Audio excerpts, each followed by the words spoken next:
sedulur papat, limo pancer.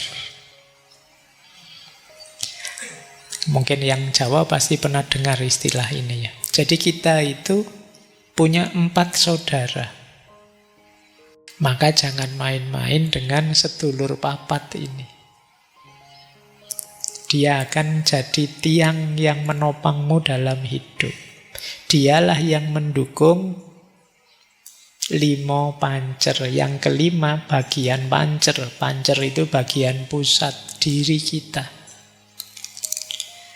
Nah, kalau sedulur papat tadi hidup harmonis, seimbang, cukup, maka pancer akan tenang.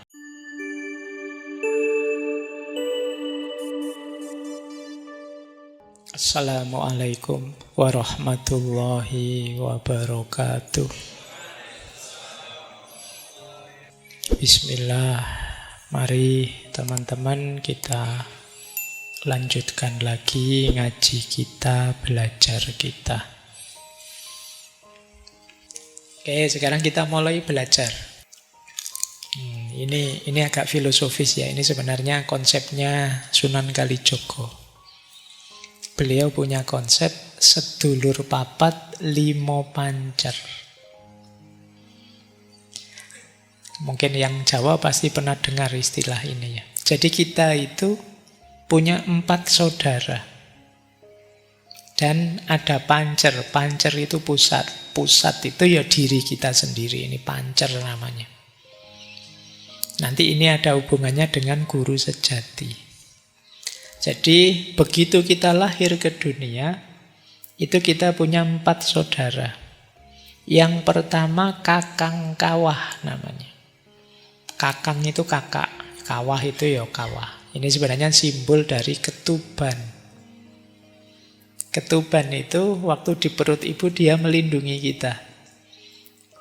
Ketika kita akan keluar ke dunia, dia keluar dulu. Makanya disebut kakak. Jadi kita punya kakak namanya ketuban. Kita punya adik namanya ari-ari. Itu setelah kita keluar, ari-ari keluar. Kita saat lahir disertai getih dan puser. Jadi kita punya kakak, adik, dan 2 saudara lagi. Jadi sedulur papat, 4 saudara. Itu kalau menggunakan konsep ini sebenarnya kalian tidak ada yang anak tunggal. Jadi pasti punya 4 saudara, tenang saja. Jadi kakang kawah, adik ari-ari, getih lan puser. Cuma ini ada filosofinya. Ini hubungan dengan unsur dalam diri kita. Kakang kawah mewakili unsur air. Adik ari-ari mewakili unsur tanah. Getih atau darah mewakili unsur api. Puser mewakili unsur angin. Ya. Nah, biasanya dimaknai kakang kawah yang unsur air tadi maknanya adalah perlindungan. Karena ketuban itu kan tadi melindungi kita. Kemudian dia keluar duluan, mungkin memastikan jalannya aman, sehat untuk kita masuk ke dunia. Jadi senantiasa peduli dengan kita. Kita hidup perlu perlindungan. Kemudian di ari-ari tanah. Tanah ini simbol kebutuhan. Jasmani, rohani kita itu ada banyak keperluan, ada banyak kebutuhan. Kemudian darah itu simbol dari energi dan semangat, simbol kehidupan. Sementara puser ini kan udel-udel kalau bahasa Jawanya ya. Ini kan yang menyambungkan diri kita dengan dunia luar.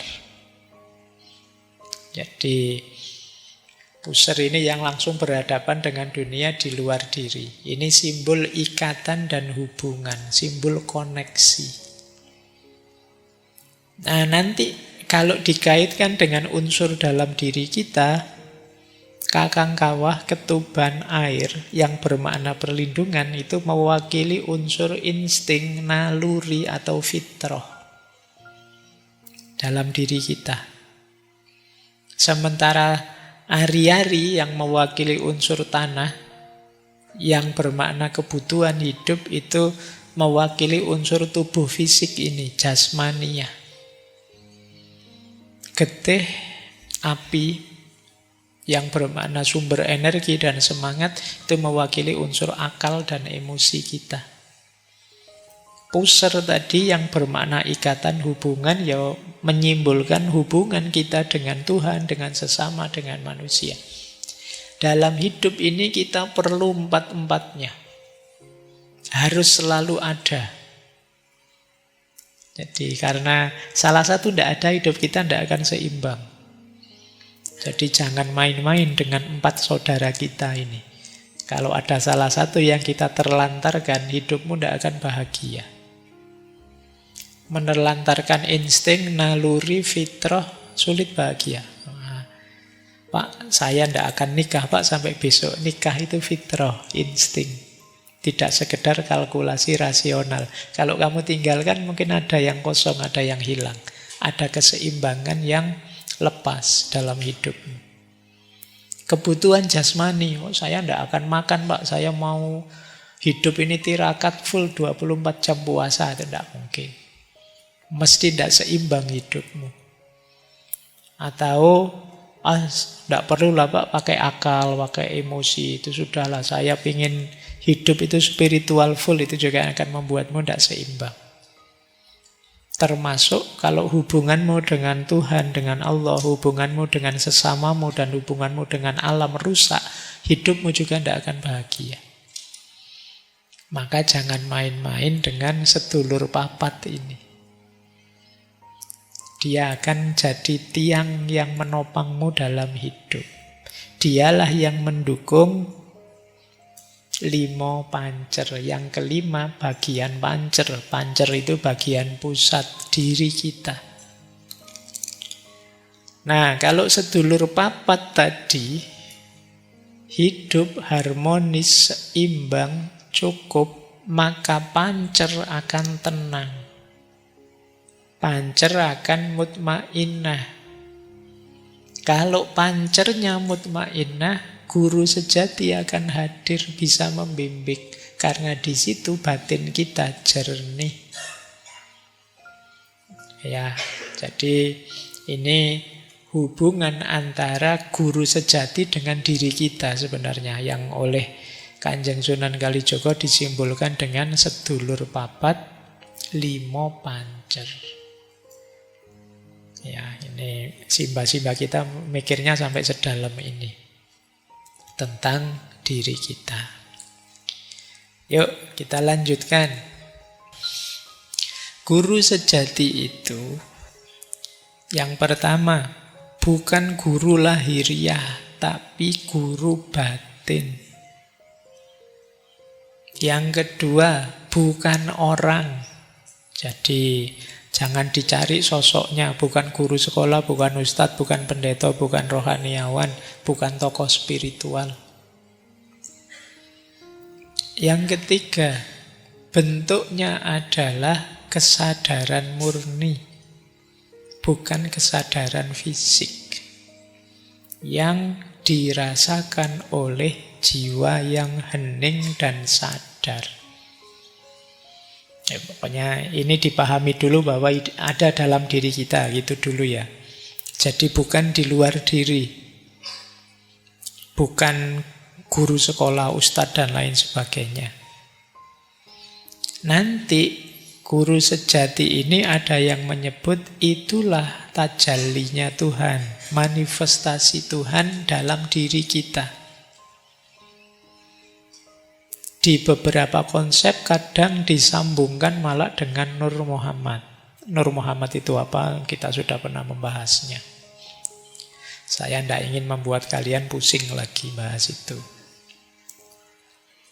Disebut juga kadang guru sejati itu Nur Ilahi, kadang disebut hidayah batin, kadang disebut Sang Hyang Sukmo, kadang disebut roh sejati, kadang disebut jiwa suci.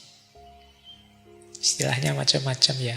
Tapi yang pertama ini mari kita ingat-ingat dulu saja. Yang penting dia ada dalam diri kita, tidak di luar diri.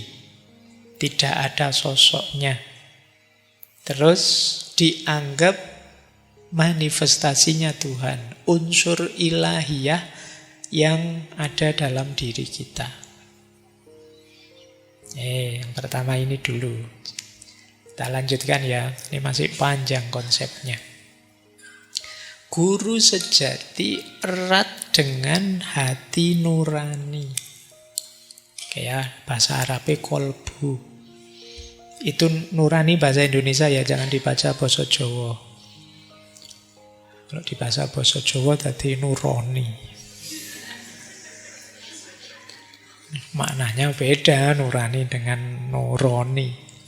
Nurani itu ya mungkin serapan dari bahasa Arab ya. Ada unsur nurnya, ada unsur cahayanya. Jadi itu jenis cahaya. Jadi hati nurani itu suara batin terdalam. Jadi intinya itu kan hati nurani yang sering nuntun kita. Sering diidentifikasi hati nurani itu suara lembut, suara halus dari dalam diri kita. Dia tidak memaksa, tapi kita sulit menolaknya. Itu suara hati nurani. Jadi misalnya gini, ngaji ndak ya malam hari ini? Rasanya kok tidur lebih enak. Tapi kok kalau ndak ngaji gimana? Wong ada waktu, ndak ada halangan apa-apa itu. Keinginanmu, dorongan dari dalam dirimu, mbok ngaji saja lebih baik. Ndak ngaji ndak enak loh. Meskipun nyaman tapi kan ndak baik. Lebih baik kan ngaji. Itu suara hati nurani. Jadi yang berfatwa hatimu. Itulah hati nurani, ada di dalam diri. Ketika melakukan salah, kamu was-was, ndak enak. Itu juga hati nurani. Misalnya, kamu dititipi temanmu absen misalnya. Yalah, duniamu kan ndak jauh-jauh dari situ.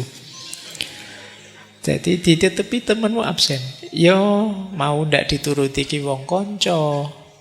Dituruti itu kok rasanya ada rasa bersalah. Itu hati nuranimu yang menggugat. Apa boleh kayak gini? Bukankah ini curang? Itu sebenarnya suara hati. Jadi ada orang bilang sepanjang kalian masih punya rasa bersalah, itu kemungkinan hatimu masih hidup. Tapi kalau kamu sudah tidak punya rasa bersalah, ya kemungkinan hatimu sudah mati. Salah oke tapi tidak sadar-sadar.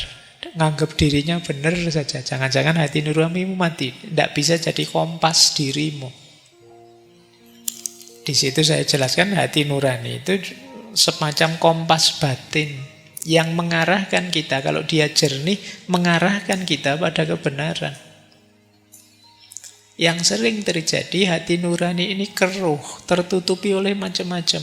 Ambisilah, nafsulah, sehingga tidak jernih.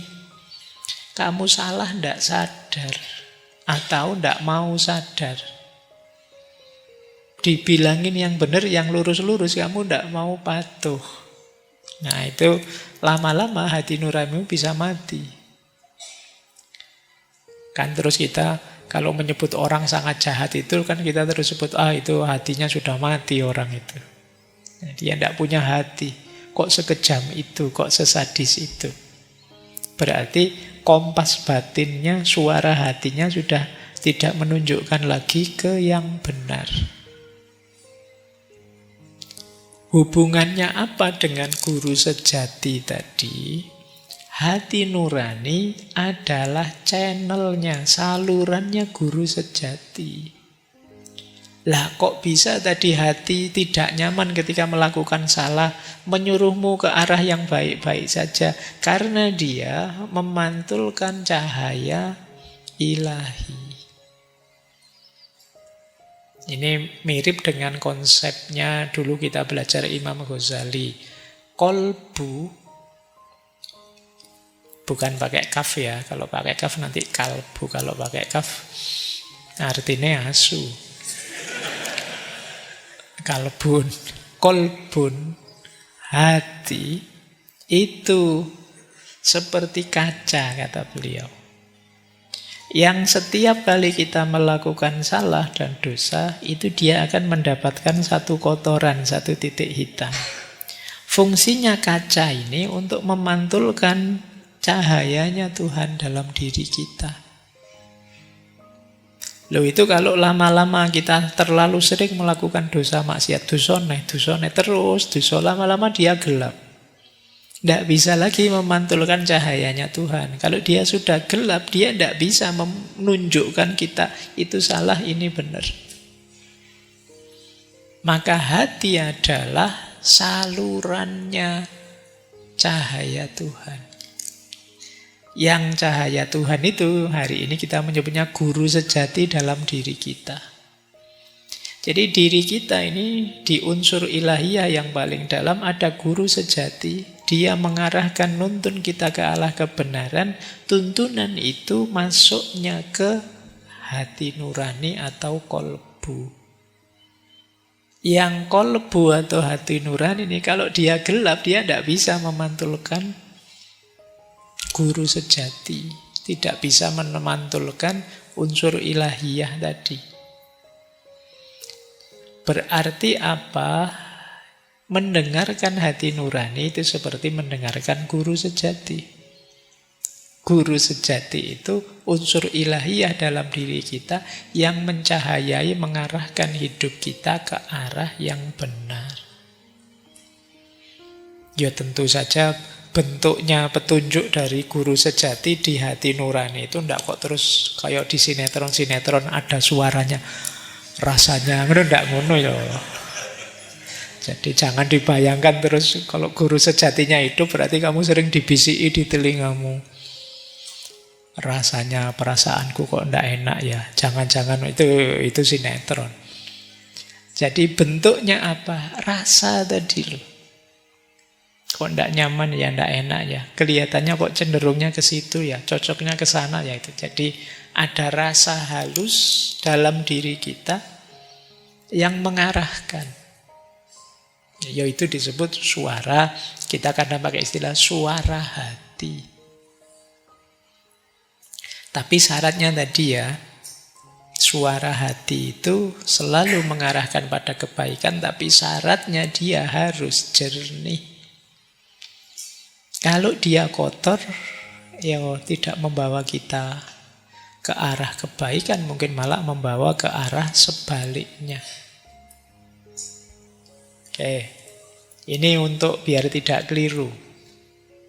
Jadi suara dari dalam itu secara umum nanti ada 3. Ada dari hati nurani tadi, ada dorongan nafsu, ada bisikan setan. Sederhananya ini, sebenarnya ini saya ambil dari Imam Ghazali. Jadi kalau suara dari hati nurani cirinya apa? Membuat tenang. Isinya nilai-nilai kebenaran, kejujuran, cinta, kasih sayang, akhlak dan lain sebagainya. Kemudian ngajak pada kebaikan tanpa pamrih apapun. Mendorong kita untuk tidak sombong, tidak dendam, tidak merasa besar, tidak marah, dan lain sebagainya. Itu berarti suara hati nurani. Intinya mengarahkan pada kebenaran dan kebaikan yang tanpa pamrih. Berbeda dengan dorongan nafsu. Kalau nafsu itu biasanya ngajak kita ke arah yang enak dan nyaman, itu nafsu. Nafsu itu tidak 100% salah. Kalau sesuai aturan dan tidak berlebihan, ini sebenarnya sifatnya manusiawi saja. Itu dorongan nafsu. Kadang-kadang kalau berlebihan ya jatuhnya negatif. Jadi ini dorongan nafsu. Kalau tiba-tiba muncul di dalam dirimu, nah ini kalau sambil nongkrong ada kopinya, ada, nanti itu nyari enak. Itu nafsu biasanya. Apa enggak boleh? Boleh, tapi jangan berlebihan. Penuhi secukupnya.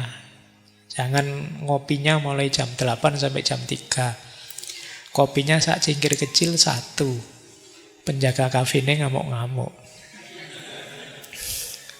Nah, jadi dorongan nafsu itu cirinya mencari enak, mencari nyaman. Ya, kalau kita lupa dosis, ini akan jatuhnya negatif. Beda dengan suara hati tadi, pasti positif. Beda lagi dengan bisikan setan. Kalau was-was syaiton, bisikannya setan itu ngajak ke yang negatif, yang dosa, yang maksiat, yang merusak. Nah, ini was-wasnya setan. Biasanya terus membuat kita takut, gelisah, dan lain sebagainya. Kalau hati nurani membuat kita tenang. Kalau nafsu itu membuat kita nyaman. Kalau bisikannya setan membuat kita gelisah. Tapi hati-hati, nyaman yang tanpa aturan dan overdosis bisa jadi masalah, bisa jadi buruk yang semula manusiawi. Oke ya, jadi dengarkan suara dalam dirimu. Kalau itu mengajak pada kebaikan, menghindar dari dosa maksiat yang buruk, itulah guru sejati. Suara dari hati nurani. Tapi kok nyari enak saja, nyari nyaman saja, kemungkinan itu dorongan nafsu. Tapi kalau ngajak kebaikan, ngajak keburukan, ngajak yang jahat, yuk daripada nganggur bikin hoax, yuk biar rame misalnya. Itu bisikannya setan. Ngerjain temen yuk daripada sepi kayak gini. Jadi itu ya untuk membedakan. Tadi kan guru sejati hadir melalui media hati nurani. Hati nurani ada dalam diri kita, tapi kita harus bisa membedakannya. Ini suara hati, dorongan nafsu, atau bisikan setan. Yuk, kita lanjutkan. Nah, bagaimana Pak kemudian menemukan atau membangkitkan guru sejati dalam diri kita? Apa yang harus kita lakukan? Ya, dalam filsafat Jawa secara umum jalannya 3. Yang pertama menyucikan hati, tazkiyatun nafas. Yang kedua laku prihatin atau tirakat. Yang ketiga olah rasa. Nanti kita jelaskan sendiri olah rasa ini. Tazkiyatun nafas berarti membersihkan hati dari sifat-sifat negatif, iri, dengki, benci, keterikatan. Ayo kita bersihkan. Karena kalau masih diwarnai ini, sulit kita memahami sesuatu secara jernih. Sulit kita bisa menuruti hati nurani. Orang yang benci sekali misalnya, orang yang benci sekali kacamatanya kacamata kebencian. Cara pandang, perilaku, kata-kata ya disetir, diarahkan hanya oleh kebenciannya. Orang yang iri juga begitu, disetir oleh rasa irinya. Orang yang dengki, orang yang sombong, dan lain sebagainya seperti itu. Maka ini perlu dibersihkan. Karena karakter negatif tadi jadi titik gelap dalam hati nurani. Kalau dia jadi titik gelap, ya dia tidak bisa nanti pada akhirnya memantulkan suara dari guru sejati. Jadi memantulkan cahaya ilahi dalam dirimu. Jalan pertama tazkiyatun nafas. Kalau istilahnya tasawuf, takholli. Bersihkan diri dulu. Ya. Caranya gimana Pak? Ya tobat.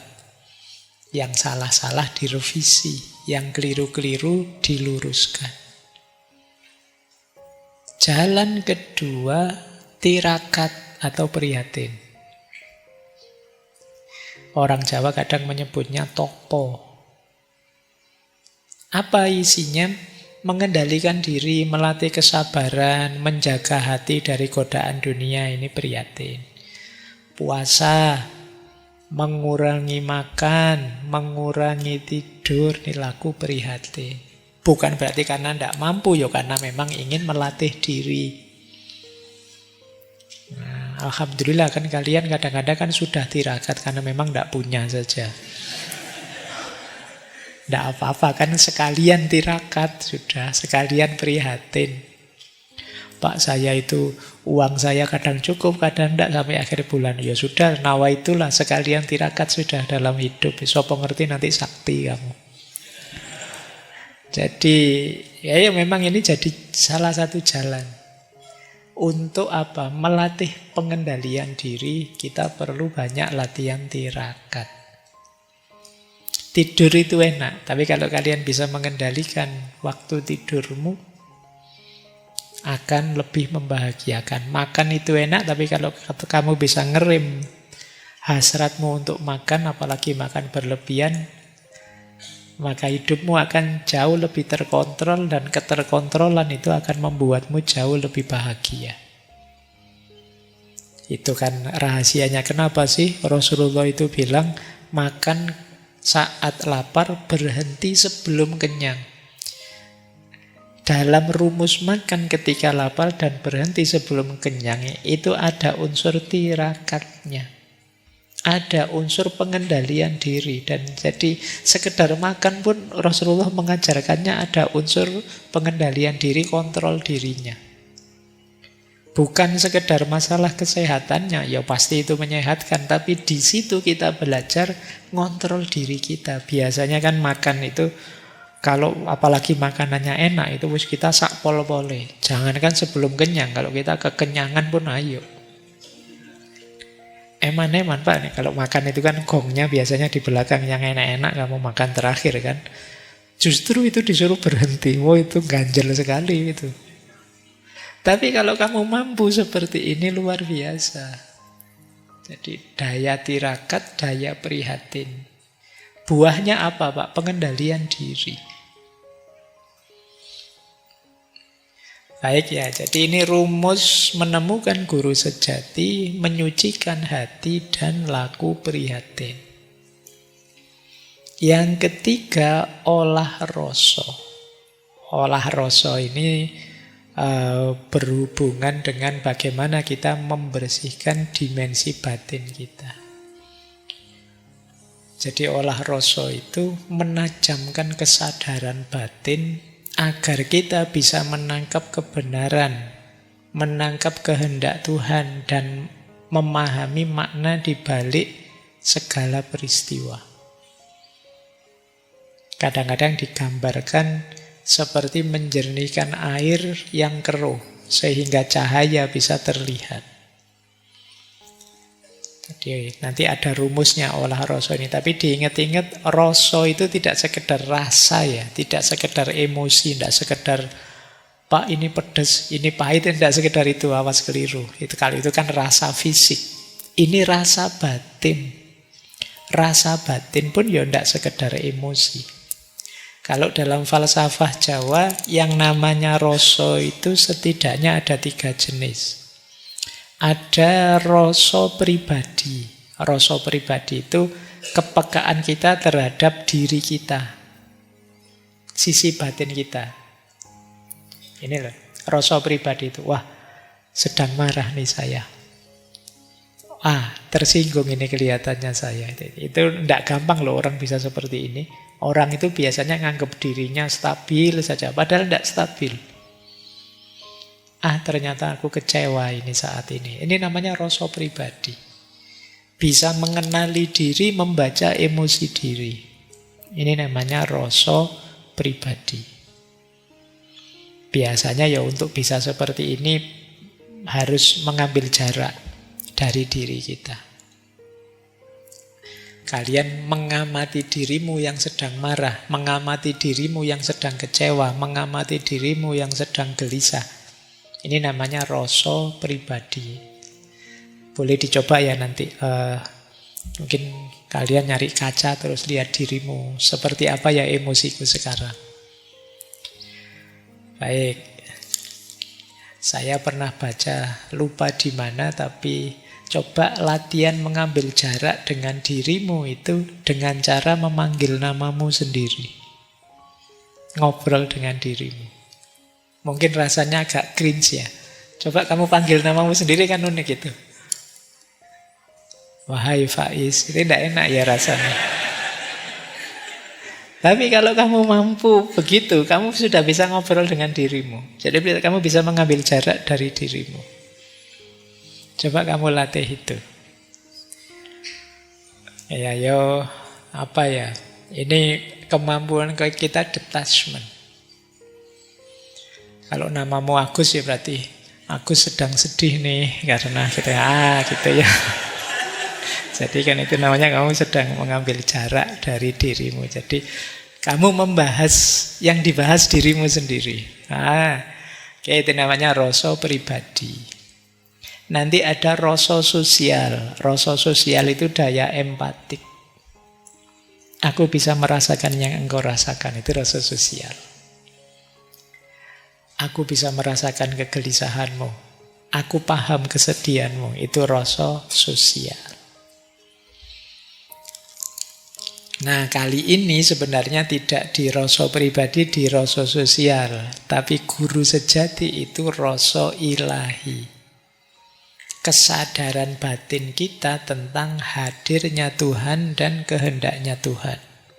Itu rasa ilahi. Rasa ilahi itu begini. Ketika kita mau melakukan sesuatu, ini dilarang oleh Tuhan. Tidak boleh sebenarnya. Itu rasa ilahi. Rasa ilahi itu nanti dalam prakteknya di ilmu tasawuf dekat dengan namanya muraqabah. Kesadaran bahwa Allah selalu ngawasi kita. Bahwa Tuhan selalu di sisi kita mendampingi kita. Sehingga kita tidak berani sembrono. Mau melakukan apa saja. Iya ya, Tuhan ngawasi saya ini. Malu saya kalau melakukan yang seperti ini. Ya tidak ada satupun orang tahu, tapi kan Allah tahu. Ini kesadaran muraqabah namanya. Istilahnya rasa ilahi. Ya, jadi ada rasa pribadi, ada rasa sosial, ada rasa ilahi. Lah terus bagaimana Pak mengolah rasa itu? Dalam falsafah Jawa nanti ada tahapannya. Tahapan awal namanya srawung rasa. Setelah itu seleh rasa, setelah itu manunggal rasa. Jadi srawung rasa atau mengenali rasa, seleh rasa memasrahkan rasa, dan manunggal rasa menyatu dengan rasa. Srawung rasa mengenali rasa, peka terhadap perasaan kita sendiri. Sebentar lagi mesti marah ini saya kalau situasinya begini, itu peka namanya. Ketemu orang model ini, secerewet ini tersinggung ya aku mesti. Nah itu. Kalau orang ngomongnya nyelekit sekali itu saya biasanya tidak betah, tidak tahan. Mengenali rasa dirimu. Wah ini saya sedih, ini saya ketakutan, ini saya itu. Srawung rasa itu buahnya kita jadi eling lan waspada. Saya tidak mendekat-dekat ke sana lah, karena kalau di sana saya mesti tergoda. Saya agak menjauh dari teman yang itu karena toksik sekali. Saya mesti terpengaruh jadi misuh-misuh. Itu kita jadi eling lan waspada ketika mengenali rasa diri kita. Ini namanya srawung rasa. Langkah selanjutnya setelah kenal apa? Seleh rasa.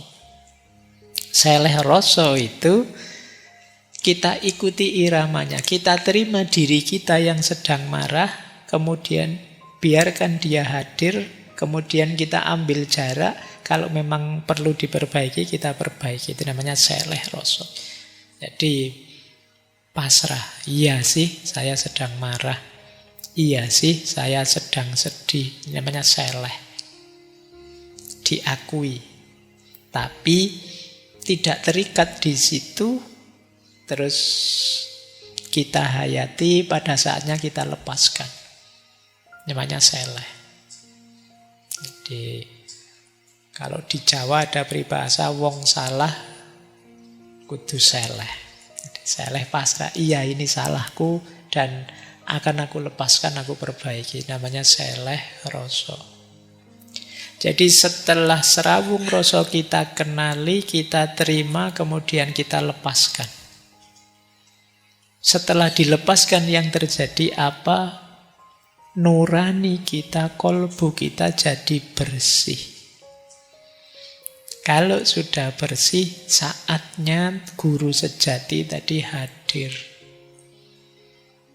Masuk dalam diri kita. Nanti di situ ada istilah manunggal rasa. Karena guru sejati pasti mengarahkan ke yang baik-baik. Saatnya kita bersatu dengan rasa kita yang baik-baik tadi. Ada istilah nyawiji rasa. Kita bersatu dengan rasa ilahiyah.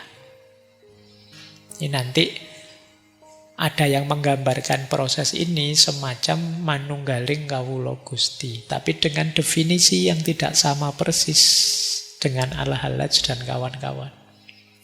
Jadi manunggaling kawula Gusti di sini bersatunya kehendak Tuhan dengan kehendak kita sebagai manusia. Yang kita inginkan itu, yaitu yang diinginkan Tuhan. Itu namanya kita sudah manunggal berarti. Kita sudah nyawiji. Allah menginginkan kita jujur dan kita juga senang kalau melakukan kejujuran. Itu berarti kita sudah bersatu. Allah menginginkan kita taat dan kita gembira menjalankan ketaatan itu. Kita juga ingin taat. Bersatu sudah. Nyawiji rasa, manunggal rasa. Jadi setelah serawung kita seleh, kita jernihkan diri, setelah jernih kita bersatu. Hadirnya Tuhan dalam bentuk kebaikan-kebaikan melalui hati nurani. Itu yang disebut manunggal rasa. Ini tahapan-tahapan olah rasa. Dalam rangka apa? Membangkitkan guru sejati tadi. Dalam kolbu kita, hati nurani kita. Kita lanjutkan materinya. Nanti dalam konsep falsafah Jawa ada istilah samadhi atau semedi. Semedi mungkin kita membayangkannya orang yang diam, menunduk dan lain sebagainya itu ya. Yo ilustrasinya begitu. Tapi yang jelas kalau dalam filsafat semedi itulah wadahnya olah rasa. Apa sih semedi itu? Laku diam, hening, menyatu dengan kesadaran batin kita. Jadi proses rawung, kemudian seleh, kemudian nyawiji manunggal, itu bisa kita jalankan antara lain dalam proses semedi. Nah, ini kalau di tasawuf dekat dengan konsep uzlah. Ayo kita menjauh sebentar dari keramaian, mencari keheningan, membaca, memahami dimensi batin diri kita. Kenapa sih Pak kok harus semedi segala? Mbok ya biasa saja bareng-bareng orang, rame-rame. Logikanya begini. Kalau kita masih rame terlibat dalam keramaian, kita mesti sulit fokus. Jadi pikiran yang gaduh, pikiran kalau masih rame isinya macam-macam itu nanti bisa jadi penghalangnya rasa yang sejati. Nah, dalam kita bersemedi, pikiran kita ditenangkan sehingga suara-suara hati nurani bisa terdengar. Jadi semedi itu isinya mengendapkan rasa tadi. Jadi kalian boleh ngambil momen sendirian sambil merenungi dirimu. Uzlah kemudian tafakkur tentang dirimu. Pahami isi hatimu, pahami suara-suara hatimu. Kalau momen semedi ini kalian jalankan, disitulah nanti guru sejati akan terdengar suaranya. Hati nuranimu suaranya bisa kamu pahami. Jadi dalam keheningannya semedi, kalian mencapai namanya hening kang linuwe. Hening yang dalam. Jadi semedi itu gunanya apa? Ngerasake rasa. Merasakan rasa yang sejati. Rasa yang sejati itu yaitu kondisi kolbu kita, batin kita yang jernih sehingga bisa memantulkan cahayanya Tuhan. Di situ nanti ada tuntunan-tuntunan dari hati kita.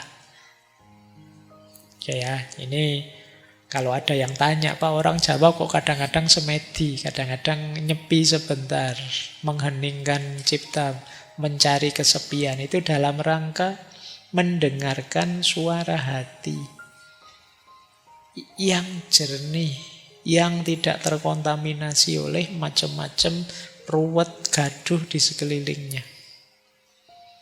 Nah, kalian boleh ya ngambil trik semedi ini ya, karena hari ini kan pikiran kita itu gaduh terus, rame terus.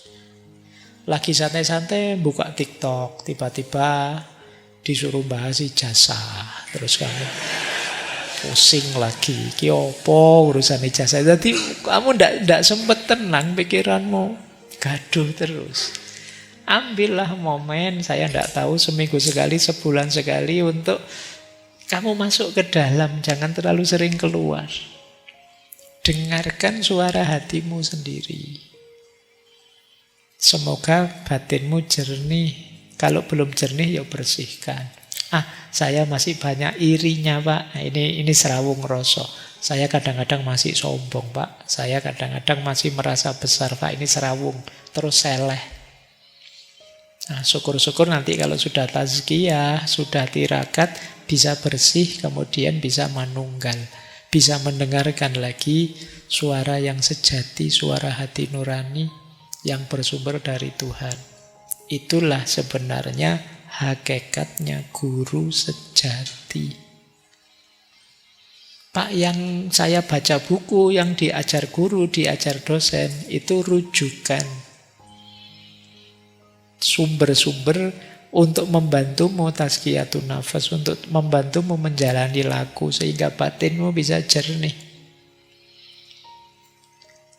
Guru, buku itu kan memberimu konsep, memberimu teori. Yang menjalankan kalian. Kalau tidak dijalankan ya tidak dapat apa-apa. Sebanyak apapun gurumu, kalau tidak ada yang kamu jalankan, ya kamu tidak berubah apa-apa. Jadikan itu pertimbangan dalam batinmu untuk mendengarkan suara hati.